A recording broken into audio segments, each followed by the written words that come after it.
Bíblia e homossexualidade, exegese e hermenêutica.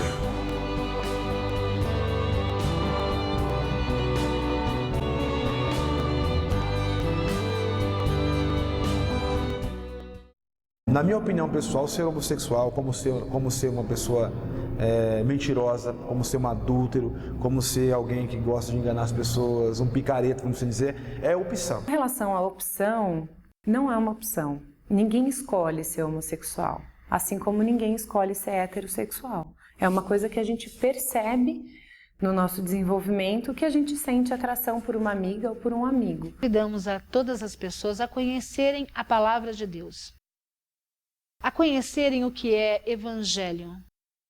E o Evangelho, ele é inclusivo. A Bíblia, na verdade, é um conjunto de livros.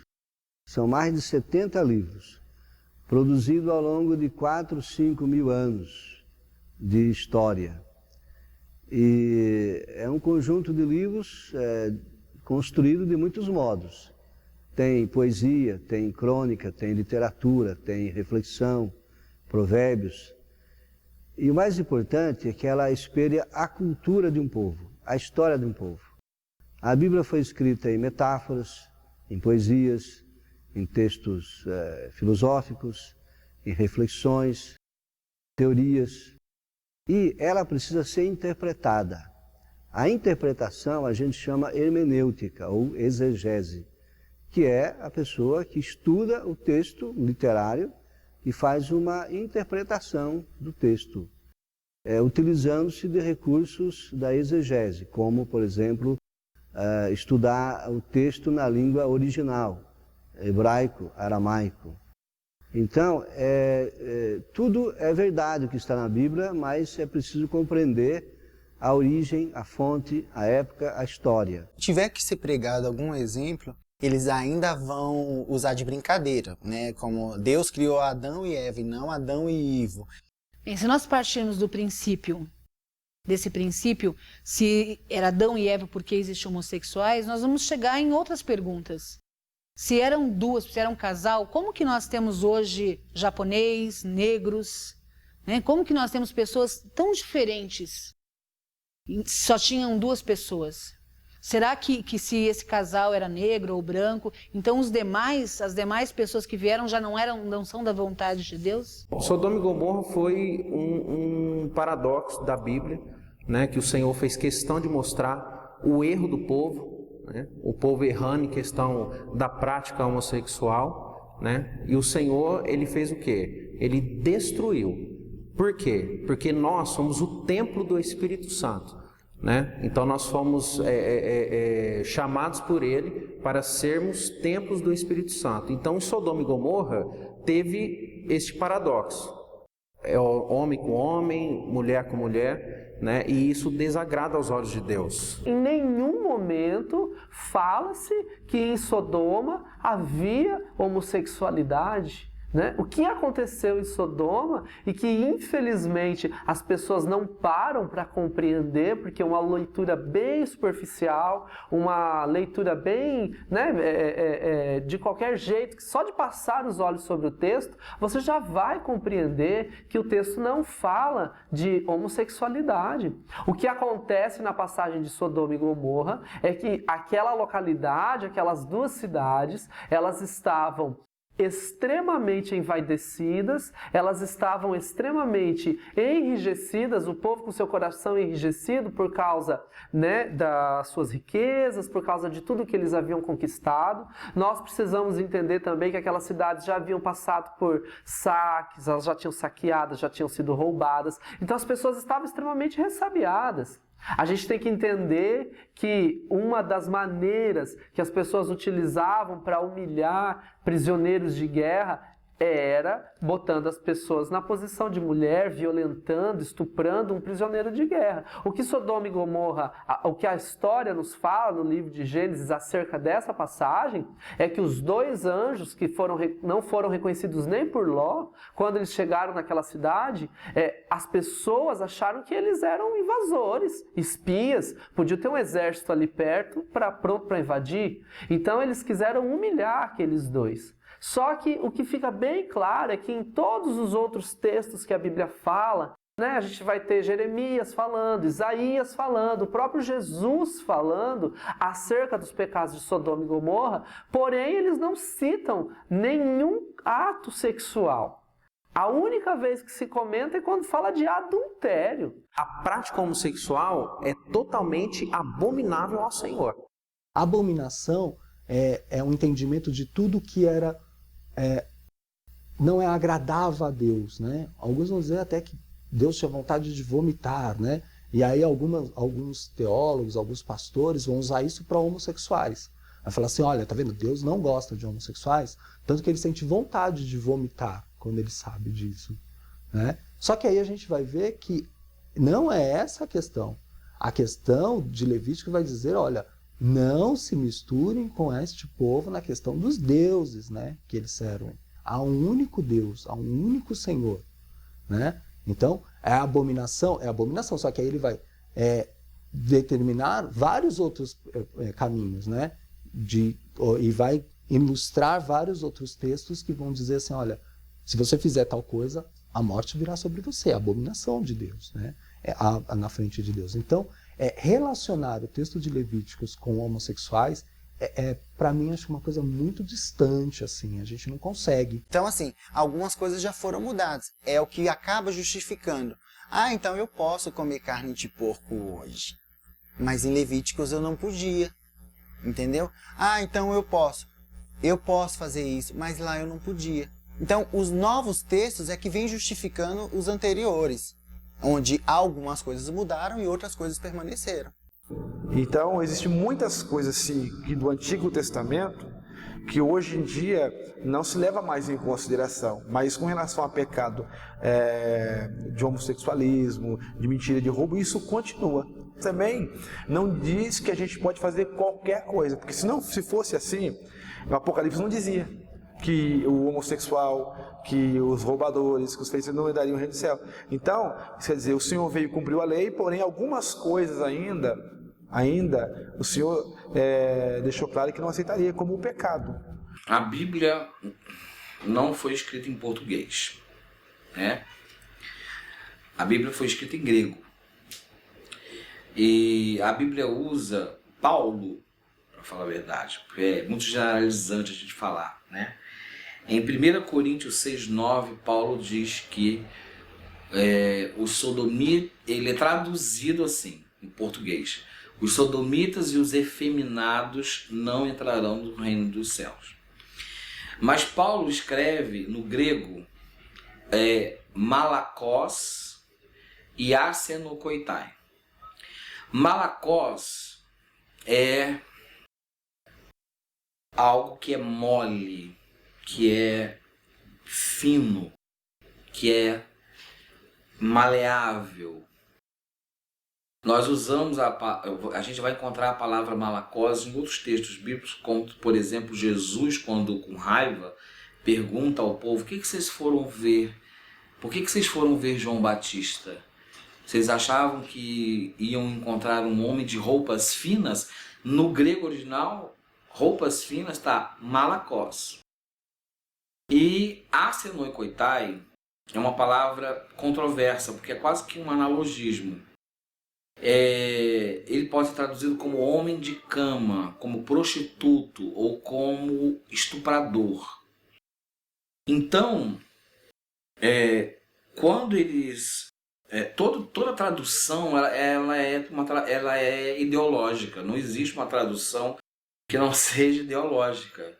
Então, quando essas Bíblias em português, aliás, que não podem ser consideradas infalíveis, né? Os documentos da Reforma dizem que infalível são os autógrafos, os originais, que já se perderam. as traduções são traduções de traduções. E muita coisa, tem muita mão do homem ali, não é? Perdeu-se muito o sentido das palavras. Então, Arsenoe Koitai, nós podemos dizer que é aquele que usa de poder, ou da força, ou do dinheiro, para violar o corpo de uma outra pessoa. E Malakoi, que é traduzido como efeminado, na verdade, ele pode ser traduzido, e ele deve ser traduzido não como efeminado, porque ele tem que ser traduzido em relação a uma pessoa que não tem caráter, a uma pessoa que é mole, a uma pessoa que tem ânimo dobre, a uma pessoa que não tem, enfim, palavra, que não tem caráter, uma pessoa mole. Então a palavra sodomita, ela está completamente mal traduzida no nosso português, né? Está mostrando para nós aqui, através de Paulo, que estava em Roma, que o hábito das mulheres romanas e também de homens foram mudados do natural. Homem com mulher, mulher com homem. Então o Senhor faz questão de mostrar na Bíblia esse tipo de erro. Olha, na realidade, o maior problema de todo fundamentalista são pegar esses textos e, como diz o nosso amigo, né, texto sem contexto é pretexto. Então, o maior problema é que estes textos lidos de uma forma sem o contexto histórico, eles vão trazer referência, sim, como se Paulo estivesse falando contra ao lesbianismo, como também no mesmo versículo ele fala de homem se deitando com homem, recebendo em si mesmos a torpeza, que convinha ao seu erro, cometendo torpeza. Então, a gente teria em Romanos, capítulo 1, versículo 26, Paulo falando contra a homossexualidade e contra o lesbianismo. Só que, na realidade, Paulo estava falando contra a imoralidade que haviam nos templos pagãos de Roma. Ou seja, ali haviam 2 templos de 2 deusas pagãs, os que entrassem dentro do templo eram exigidos deles sacrifícios ritualísticos em forma de atos sexuais sobre o altar. Por isso que dentro desses templos haviam os chamados prostitutos cultuais ou prostitutos do templo. Vamos entender primeiro uma coisa. Naquela época, um casal não ter filhos era algo extremamente vergonhoso, justamente por se tratar de uma cultura patriarcal, por se tratar de uma cultura extremamente diferente da nossa cultura de hoje. Então, independente da religião ou do tipo de adoração das pessoas, não ter filhos era uma vergonha muito grande. Existia adoração a vários deuses, e um deus era o deus da fertilidade. Um casal que adorasse a esse deus da fertilidade e não conseguisse ter filhos, existia um ritual para que eles pudessem receber essa graça. Como em todos os templos ou em várias religiões existem sacerdotes, era-se doado uma criança para o templo, para ser criada dentro do templo, para ser criada mesmo para ser um sacerdote, para cuidar do serviço e servir no templo, desde criança, desde pequeno. Esse sacerdote era preparado. Quando o casal não conseguia ter filhos, o que acontecia? Era feito-se um ritual. Em primeiro lugar, óbvio que se o casal não tinha filhos, era a mulher que tinha o problema estava com ela. Então a mulher ia até o templo, fazia-se um ritual, onde ela mantinha uma relação sexual com aquele sacerdote para receber a graça desse deus da fertilidade de poder engravidar do seu marido. Caso ela, mesmo assim, não engravidasse, o problema então estava com o homem. Quem ia ter que ir lá manter uma relação sexual com o sacerdote era o homem. Então o homem ia lá manter uma relação sexual com aquele sacerdote. Isso quer dizer que ele era homossexual? Não. Ele ia lá fazer algo que era contra a vontade dele, ele ia lá praticar um ato que não lhe dava prazer, que não lhe causava nenhum tipo de amor, mera e simplesmente para cumprir o ritual, para poder receber a graça de engravidar a sua mulher. Então Paulo vê todas essas coisas e ele realmente acha muito estranho e acha muito diferente do que a direção para o povo de Deus. Isso é uma vergonha, deturpar e quebrar um princípio da hermenêutica que a Bíblia por si só se explica. Apegou-se a sua alma com Diná, filha de Jacó, e a amou a moça. E falou afetuosamente a moça. Falou também Sequém a Hamor, seu pai, dizendo: toma esta por mulher. O se ligar é simplesmente: eu ouvi, eu gostei, eu quero, eu estou amando, ela é para mim. A Bíblia por si só se explica. 1 Samuel capítulo 18, versículo 1. E sucedeu que, acabando ele de falar com Saul, a alma de Jonatas se ligou com a alma de Davi. E Jonatas o amou como a sua própria alma. E Saul naquele dia o tomou e não lhe permitiu que tornasse à casa de seu pai. E Jonatas e Davi fizeram aliança, porque Jonatas o amava como a sua própria alma. Mais uma vez mostra o contexto da época interferido no texto, né? Ou seja, essa mesma história de Davi, né? O Davi, que é rei, Davi, respeitado e tal, tinha várias mulheres e ninguém falava nada na Bíblia, né? Porque nessa época isso era permitido. Hoje em dia é uma coisa que a gente não usa mais, mas ninguém critica Davi por causa disso na Bíblia. Mas a questão dele com Jonathan, eu acho que esse é um dos maiores casos de amor homossexual da Bíblia, né? E as pessoas tentam diminuir isso, falar que é um amor de irmão, amor de amigo e tal, mas a Bíblia é muito clara, né?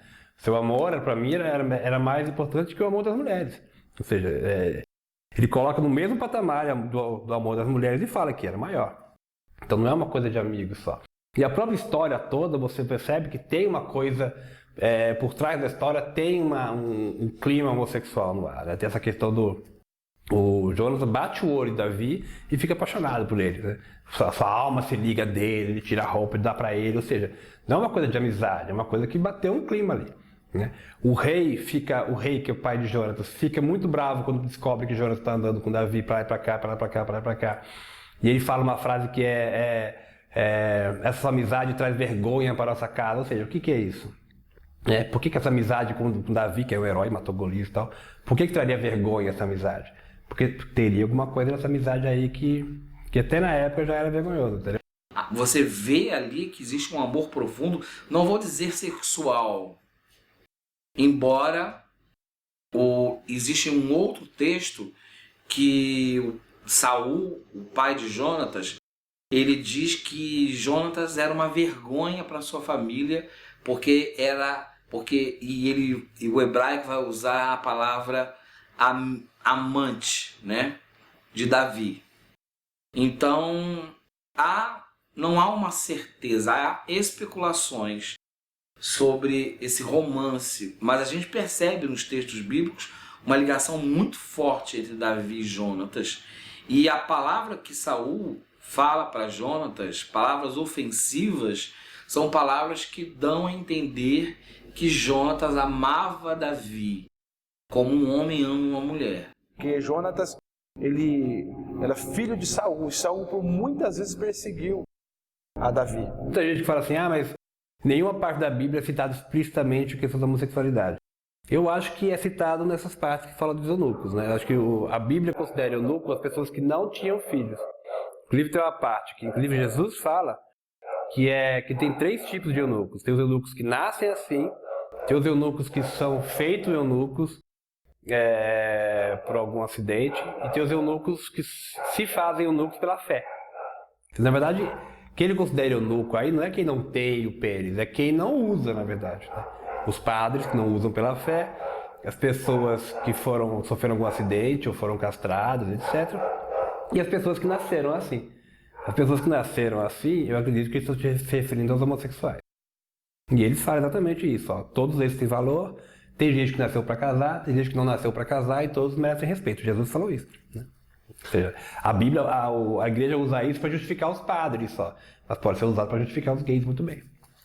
A história de Jesus com o encontro do centurião Essa é uma história muito linda, né? É uma história extremamente emocionante, porque Jesus estava reunido ali na saída de Cafarnaum, no momento onde tinham vários fariseus, tinham vários doutores da lei, pessoas conhecedoras, né, do estudo, conhecedoras da palavra, e de repente chega o centurião, dizendo que o servo a quem ele muito amava jazia no seu próprio leito, enfermo, e que Jesus se prontifica a ir curá-lo, mas ele fala: Senhor, manda só uma palavra e eu tenho certeza que ele será curado. O que a gente precisa entender dessa passagem, em primeiro lugar, é que se nós sairmos do estudo bíblico e irmos para o estudo secular, estudar paralelamente a história, nós vamos descobrir que os centuriões, na sua grande maioria, eram homossexuais. Até mesmo Platão defendia uma ideia de que uma batalha só poderia ser vencida se predominantemente ela fosse lutada por casais de homossexuais. Porque um ia proteger o outro, um ia cuidar do outro. A gente, inclusive, tem a história do centenário batalhão de Tebas, que nunca perdeu nenhuma batalha, porque era liderado e também era composto exclusivamente por casal de homossexuais. Mas voltando aqui para o texto bíblico, a gente entende, através do estudo histórico, né, o estudo secular, de que os centuriões eram, na sua maioria, homossexuais. Mas o texto bíblico deixa algumas margens para a gente compreender essa passagem também, né? O texto fala que o centurião fala que o seu servo, a quem ele muito amava, jazia no seu próprio leito. Qual era o centurião, ou qual era, né, o senhor que poria no seu próprio leito, ou seja, na sua própria cama, um servo qualquer, uma pessoa qualquer para dormir? Jamais isso ia acontecer, né? E ele fala: o servo a quem eu muito amo. O texto, a palavra que ele usa para se referir a este amor é o amor eros. Ele está falando de um amor carnal, ele não está falando de um amor de irmão, ele não está falando de um amor fraternal, de um amor ágape. Ele está falando do amor eros, o amor sexual, o amor de parceiro. Então, ele fala para Jesus que esse servo a que ele muito amava jazia no seu próprio leito, ou seja, na sua própria cama, e que Jesus o curasse. Qual era o Senhor que ia se abalar para sair da sua casa, para ir se encontrar com Jesus por um mero servo, por um mero escravo, por um mero subserviente? É um pouco ilógico isso. Então o texto por si só já é bem claro nesse entendimento, de que eles tinham sim uma relação, de que eram um casal de homossexuais. E o mais interessante é que Jesus se admira da fé daquele homem. Jesus efetua o milagre, né, através do envio da palavra, mas não fala nada acerca da homossexualidade dos dois. O grande versículo está em Romanos, né, Romanos 8, que diz que o Espírito do Senhor testifica que todos nós somos filhos do Senhor, somos filhos de Deus. Eu acredito nisso, todos nós somos.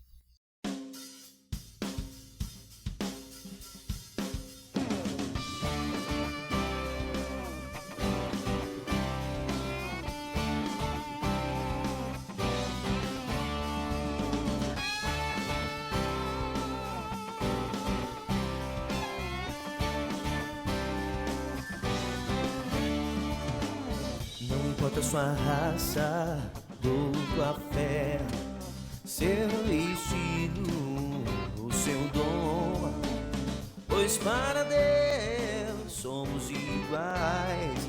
Ele te ama como você é, então esqueça tudo e louva o Senhor. Deus te ama como você é, Ele te criou. Não importa o que vem dizer, pois para Deus filho você é.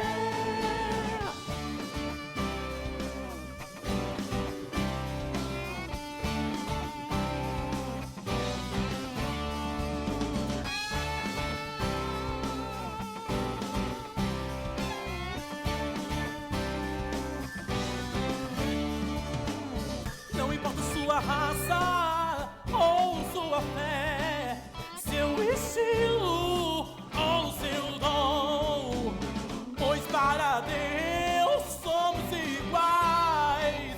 Ele te ama como você é, então esqueça tudo e nome ao Senhor. Deus te ama como você é, Ele te criou para o seu louvor. Não importa o que vem dizer, pois para Deus, filho, você é. Deus te ama como você é, Ele te criou para o seu louvor. Não importa o que venham dizer, pois para Deus, filho, você é. Deus te ama como você é, Ele te criou para o seu louvor. Não importa o que venham dizer, pois para Deus, filho, você é. Deus te ama como você é, Ele te criou para o seu louvor. Não importa o que vem dizer, pois para